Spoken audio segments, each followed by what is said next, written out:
Welcome back to the world of Wraith. Got with you guys 10 Levia cards I think are a good pickup right now. Before we jump into it, be sure to hit that like button, hit that subscribe button. Let me know in the comments down below, do you think Levia is going to be good in the upcoming Usurp the Shadow Throne format? Personally, I think it might be her time. Now this is not financial advice, just some cards I wanted to highlight. We'll be going from kind of pretty cheap, kind of steals, to more expensive cards. But I think these cards you should own if you're looking to play Levia in the upcoming season. Let's jump into it. Spoiled Skull. For an AB1 headpiece, I really like when Arcane Barrier pieces also have a good effect. So for one resource, banish this, target 3 attack action cards with different names in your banish zone. Choose one at random, you may play it this turn. Sometimes when playing against wizards, you just can destroy your Arcane Barrier piece to have a really good effect. We've seen it with Marionette destroying their Stalker Steps. They lose their Arcane Barrier on their legs, but giving go again to a stealth card can just push the final blow you need to end the game. Spoiled Skull has a pretty powerful effect. Right now it's pretty much a little under $1, so I think it's a good card to pick up. Next up, Shaden Death Hydra. Now, I think this might be the highest attack card, and the artwork seems dope. I don't think Levia has ever played this, but I think since we're getting a whole set to support her, it'll be really good. I think likely it'll be maybe a 2 of. I think you want to see this a little more late into the game once you have a good amount of blood debt, because when this attacks, it deals damage to you equal to 13 minus the cards with blood debt. So playing it early, you don't really want to do that. It does block 3 and you can pitch it as a yellow, but once you start having a ton of blood debt and you're banished, this being a 3 card 13 is really strong. I mean, look at the artwork too. This artwork's dope. Pretty much $1 and then climbing up to $2 kind of fast. Definitely get yours sooner than later. I think 2 would be good, but if you want to play 3, I think 3's fine. And I just love this artwork. This dragon looks so dope. Next up, Diabolic Offering. Now for a 1 cost, this can be a 1 for 6. If a card with 6 or more attack has been put into your banish zone this turn, Diabolic Offering's attack and defense are 6. Otherwise there's 0. Let me know in the comments down below if there's ways to trigger this during your opponent's turn, because if this can block for 6, it's really powerful. But even 1 for 6 as a blue is really good. Right now, pretty much $2 going to $3. I think it's a pretty good pickup. Definitely get your playset. Next up, Engulfing Shadows. Now this is the gem pack variant. You can get the compendium for pennies, I think.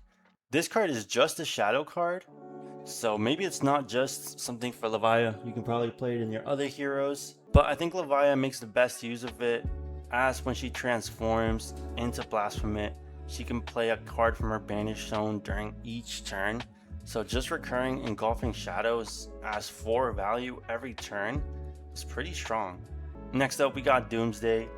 Doomsday, the Levia specialization, summoning Blasphemate. The fact that we have 2 cards that summon Blasphemate now, be it they're different Blasphemates, but you can only control 1. But Levia just having more demons to summon is pretty crazy. Doomsday, just a 1-of. Pretty much we have them at $20, slowly coming up to 22, 25. You only need 1 of them since you can only legally play 1. I think it's a good pickup if you're a Levia fan and you don't have this yet. It's definitely time to get it. Next up, Shadowrealm Horror. Looking like $6 to $7, slowly climbing over to 8. This is a very powerful card for Levia. This is a pretty low floor, but when you play this, you banish 3 random cards from your graveyard, and it just keeps getting a better and better ceiling. The more 6 attack powers you banish, getting +1, go again, and then the last one, being able to play a card banished this way, is super powerful. It's a block 3. Under the right conditions, it's basically 7, go again, and you get another card.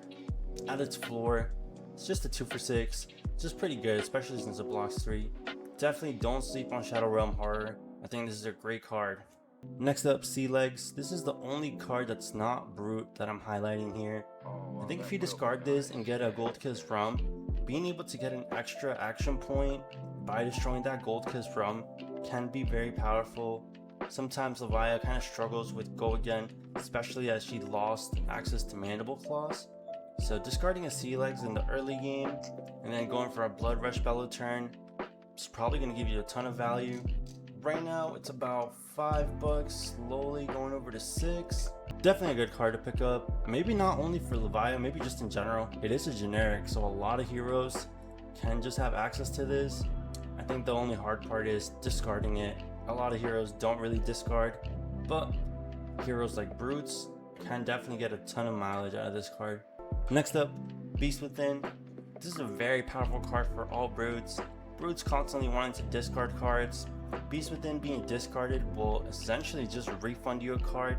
You might lose some life, but this is an amazing card for Brutes. Blocks 3, pretty much a little under $6, then we're jumping closer to $6. Definitely pick this up. I think it's a pretty good card. Back when KO was playing this, I think this was like around $10, so we definitely see a huge drop from that. And I definitely think Levia, with all her new cards, will be running Beast Within. Next up, we got Scabskin Leathers. Now for a legendary, this is pretty much about $35 more or less for the rainbow foil.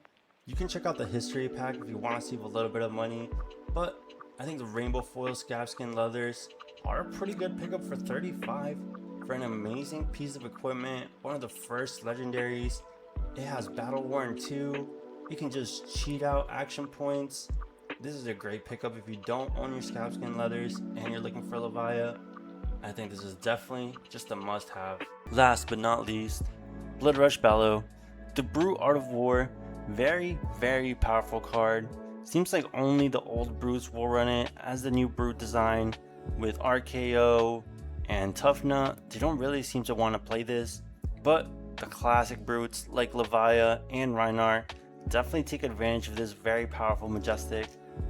Looking like it's a little under $5, and then we're jumping closer to $6.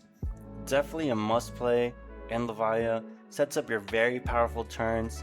But that pretty much wraps it up, y'all. Thank y'all so much for watching. If I missed any cards, let me know in the comments down below. What are some good cards to pick up for Levia? Like always, leave a like, hit that subscribe button.